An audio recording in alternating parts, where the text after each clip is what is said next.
Number आया है अभी, तुम जा सकती हो।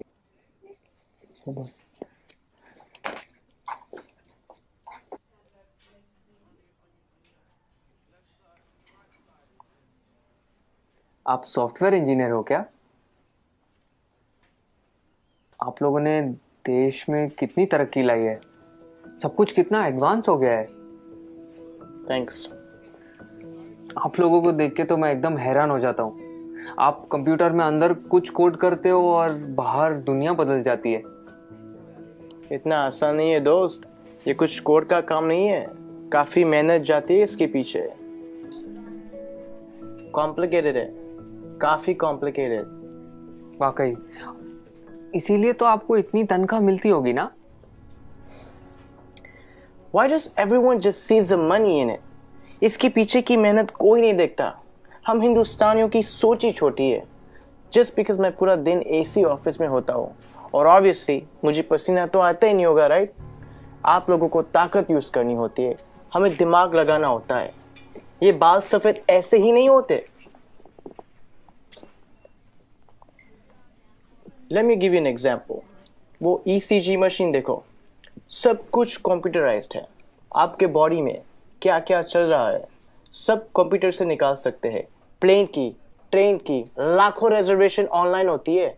बैंक के ट्रांजैक्शन सब एक सिंगल डेटाबेस में। Data integrity, locking, data security. कुछ आइडिया ये सब डिजाइन करना कितना कॉम्प्लिकेटेड है? और आप कह रहे कि कोडिंग करना आसान है। आप ये सब कोड करना जानते हो? पहले करता था, अब मैं प्रोजेक्ट मैनेजर हूँ, मेरी टीम सब करती है। ओह, तो अब काम आसान हो गया होगा। इस फील्ड में कुछ आसान नहीं है, जितना ऊपर जाओ उतनी ही रिस्पॉन्सिबिलिटी बढ़ती है, काम बढ़ता है, स्ट्रेस बढ़ता है। कोडिंग और डिजाइनिंग ये फिर भी आसान है, लेकिन अब मुझे पूरी टीम संभालनी पड़ती है। 10 लोगों को हर रोज जवाब देना होता है, क्वालिटी मेंटेन करनी होती है। 2 घंटे ईमेल ना चेक करूं तो लोग पैनिक करने लगते हैं। एक साइड से रिजल्ट का प्रेशर होता है और दूसरी साइड को कस्टमर को रिप्लाई करना होता है। रिक्वायरमेंट्स बदलती रहती है और यूजर्स को कुछ और चाहिए होता है, और आपका बॉस कभी सेटिस्फाइड नहीं रहता है। दोस्त, शायद तुम्हें पता नहीं है टेंशन और प्रेशर साथ में हैंडल करना कैसे होता है। मुझे पता है सर, टेंशन और प्रेशर दोनों साथ में हैंडल किया है। 6 साल पहले की बात है। हम लगभग 30 लोग रात के 3 बजे पॉइंट 4875 को कैप्चर करने के लिए बढ़ रहे थे। दुश्मन ऊपर से फायरिंग कर रहा था। अगली गोली किसके नाम पे लिखी थी पता नहीं था। उजाले से पहले हमें वहां पहुंचना था। वक्त काफी कम था हमारे पास।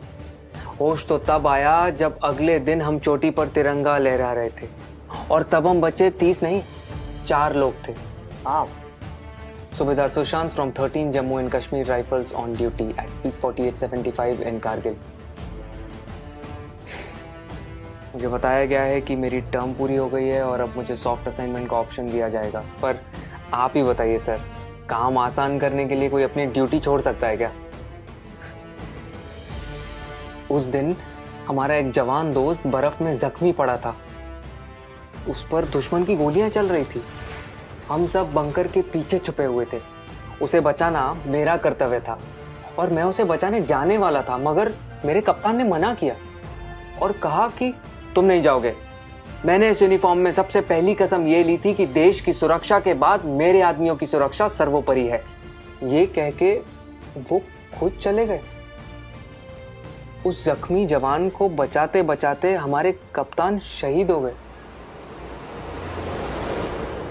उस दिन से जब भी मैं बॉर्डर पर होता हूं, उन गोलियों की आवाज और कप्तान का आखिरी चेहरा मेरे सामने आता है। वो गोलियां शायद मेरे लिए थी।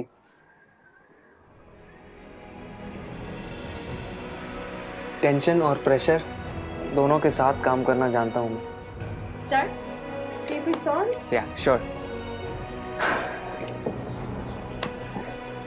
It was nice meeting you.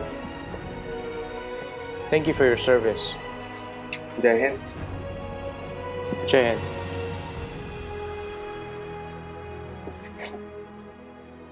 कभी खुद की जिंदगी से शिकवा होने लगे अगर, तो एक फौजी की जिंदगी के बारे में सोचना।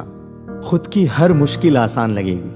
जो खुद की सांसें दांव पर लगाकर पूरे देश की सांसें चलाते हैं, हर वक्त जान हथेली पर होती है फिर भी हमेशा मुस्कुराते रहते हैं। जिन्होंने डर को भी डराया है और देश के लिए जीना क्या होता है, ये इन सरहद के पहरेदारों ने हमें सिखाया है। तो अगली बार जब कोई चुनौती तुमसे तुम्हारा सुख चैन छीनेगी, तो एक फौजी की जिंदगी के बारे में जरूर सोचना। खुद की हर मुश्किल आसान लगेगी।